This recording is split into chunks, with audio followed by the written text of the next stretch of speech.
Happy Halloween! Once again, this is Jasper. That's JSPR for Jazzyventure Vlog, where everything's gonna be alright. More loves, more happiness!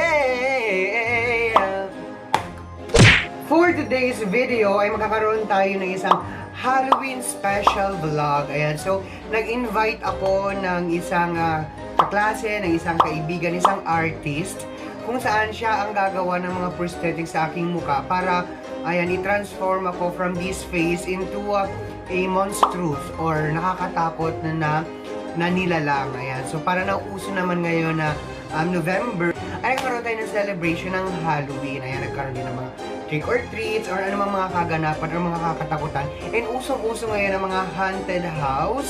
Ayan, yung mga pumupunta sila para takutin ang mga sarili at para as well as mag-enjoy with the friends, with the family, and of course, kung sino-sino pa man makakasama. So ngayon, ang ganap ko naman dito sa ating vlog, yung tinatawag nating Halloween Makeup Transformation. So, excited na ba kayo? Excited na ako!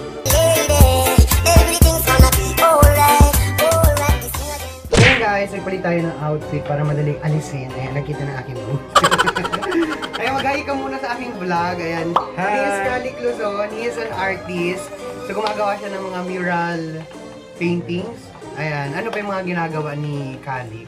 Ayan, he is my, elementary grade school classmate and of course, a good friend. Nagkakaroon din siya mga talks, kaya tinuturuan niya yung mga bata kung paano yung tamang pag-draw, paano na pa man about arts, yes. So, contact niyo lamang siya sa kanyang Facebook page. Ayan, kung gusto niya magpagawa ng mga mural. Yung pinakita ko sa inyo before, na mural dito sa aking kwarto, siya yung gumawa. Ayan, and marami po siya mga gawa. So, ano ko na yung link sa comment section. Tapos, yan, maraming samples tayo papakita. So, ngayon, ready na si KHALIQ, and of course, ready na sarili ko. Ayan, so sisimulan na natin siya in 4, 3, 2, 1. Everything's gonna be alright, alright.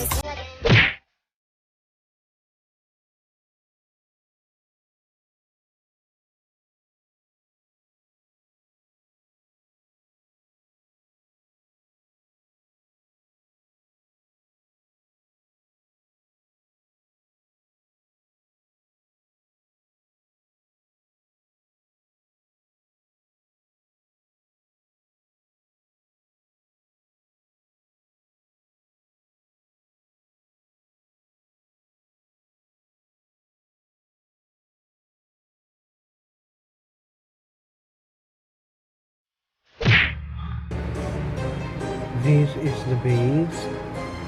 Yes, sinantay natin matuyo.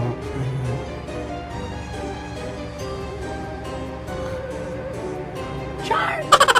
So yun guys, naman na tayo maglagay nung parang primer niya.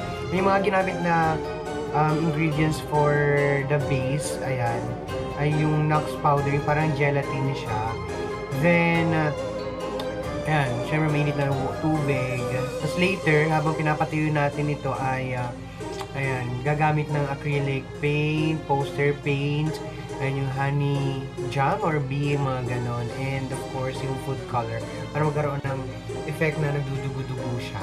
Ayan, so, we will wait for 10 to 20 minutes para patuyuin ito. So, ayan, lalabas muna ako guys para patuyuin itong ating base para sa prosthetic. So, babalikan ko yung maya-maya. A few moments later. So yun guys, simula na ang paglalagay ng kung ano naman sa akin.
final. Yes. Final look ng ating Halloween makeup transformation.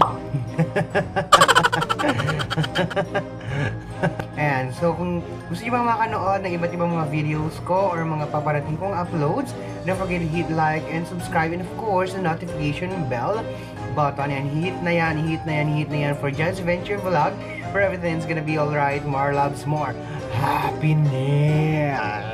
It's Halloween.